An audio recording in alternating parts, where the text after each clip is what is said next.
Bonjour mes très chers élèves du terminal scientifique. Aujourd'hui, nous allons traiter un exercice sur les fonctions.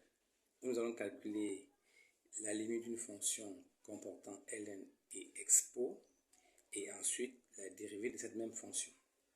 Donc la fonction 1 est proposée, vous la voyez, et on nous demande de montrer que f de x peut changer de forme. Donc, montrer que f de x qui est donné peut s'écrire encore d'une autre façon.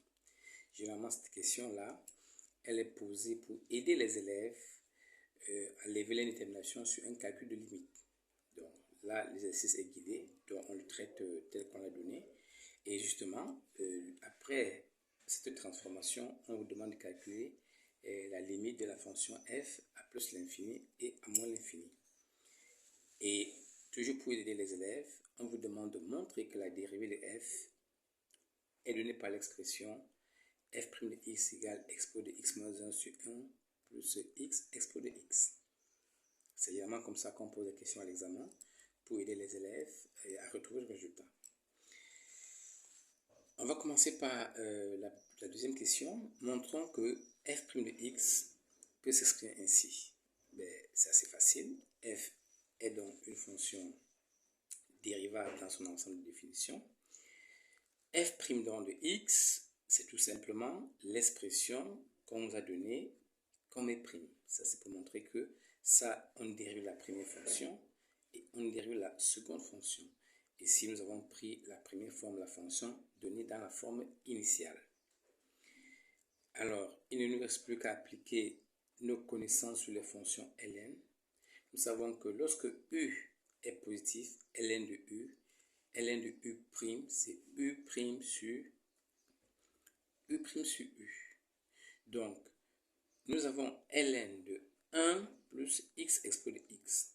Donc, la dérivée, notre u ici, c'est 1 plus x expo de x. Il est clair que ici, les conditions sont données de sorte que cette fonction est positive. Ici, l'exercice n'est pas de traiter le domaine de définition, c'est simplement de calculer.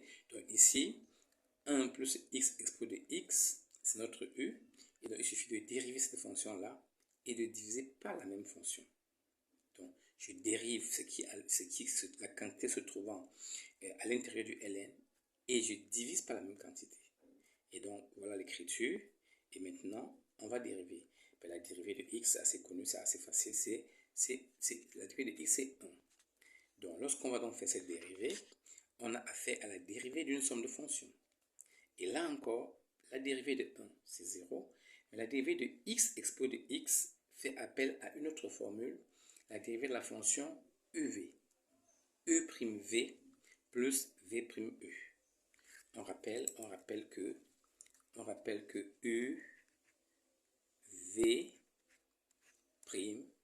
c'est u'(v) plus v'(u). Donc, cette formule est utilisée pour dériver x expo de x. Donc, la dérivée de x, c'est 1. Donc, 1 que multiplie la dérivée de expo de x qui est expo de x. D'où nous avons expo de x ici. C'est pas important d'écrire 1 fois expo de x. Et ensuite, la dérivée de expo de x qui est expo de x que multiplie x, d'où le x expo de x. Et maintenant, il ne nous reste plus qu'à réduire tout ça au même dénominateur en multipliant tout ça par 1 plus x expo de x et on se retrouve avec cette expression. Et en simplifiant les x expo de x, il ne nous reste plus que expo de x moins 1 sur 1 plus x expo de x. Et c'est bien ce qu'on nous a demandé de démontrer. Donc nous avons bien démontré que f' de x est bien l'expression proposée. Passons à la première question. On veut montrer que f de x peut s'écrire encore sous la forme ln de x plus 1 sur expo de x. Je rappelle ici que l'élève a le choix. Il y a deux méthodes pour faire ça. L'élève peut partir de la fonction qu'on lui a proposée et retrouver la première forme, il n'y a aucun souci. Ou plutôt partir de la fonction initiale et obtenir la deuxième forme, c'est ce que nous allons faire ici. Alors, nous avons f de x tel qu'on l'a proposé. Vous savez que tout nombre peut être multiplié par 1 et ça ne change pas. 1 est l'élément neutre de la multiplication. Et donc, 1, c'est encore ln de e. Tout à fait, je dois écrire cela. Donc, lorsque x est positif, eh bien, x ln de e, c'est toujours x.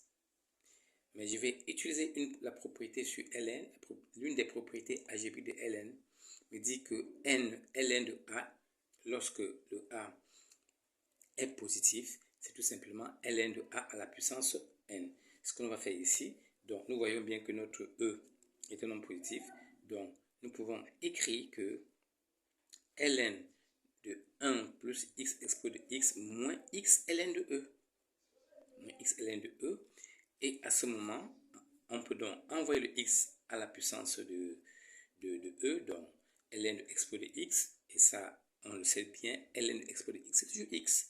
Mais nous allons garder cette forme, et du coup, on se retrouve devant une autre forme qu'on connaît, et bien, ln de a moins ln de b.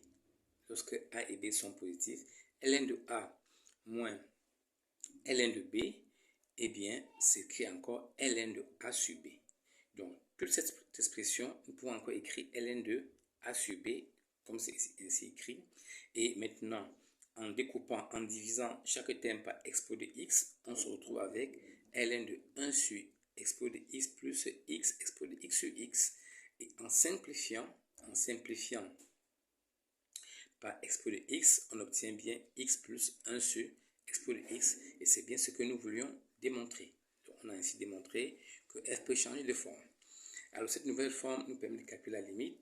Juste une remarque, si vous prenez la fonction sous cette première forme et vous calculez la limite à plus l'infini, vous allez vous trouver devant une forme indéterminée. Donc, l'exercice a proposé de transformer f sous cette seconde forme pour faciliter le calcul de limite à plus l'infini. Justement, calculons cette limite à plus l'infini. Eh bien, limite quand x tend vers plus l'infini de f de x, c'est la limite de cette nouvelle expression. Et cette fois-ci, c'est assez facile, c'est plus l'infini. Pourquoi? Pour la simple raison que la limite de 1 sur exposé de x quand x tend vers plus l'infini égale à 0. Donc notre limite cherchée, c'est bien plus l'infini. Allons à la limite avec moins l'infini. À moins l'infini, nous n'avons pas de problème. La limite de f de x quand x tend vers moins l'infini. On va commencer par voir quelle est la limite de la première partie de notre fonction quand x tend vers moins l'infini. Cette première partie va tendre vers 0 et pour la simple raison que la limite de x exposé de x quand x tend vers moins l'infini égale à 0. C'est une limite de référence. Donc ça fait 0. Et donc la limite de f de x quand x tend vers moins l'infini devient tout simplement la limite de moins x. Et la limite de moins x à moins l'infini nous donne plus l'infini. Et donc si nous faisons la somme de plus l'infini avec 0, on obtient la limite cherchée, d'où par somme notre limite cherchée, la limite de f de x quand x tend vers moins l'infini, c'est bien plus l'infini. Voilà un exercice qui permet à l'élève de comprendre le mécanisme de calcul des limites avec les fonctions comportant ln et même expo. Merci pour votre attention et à la prochaine.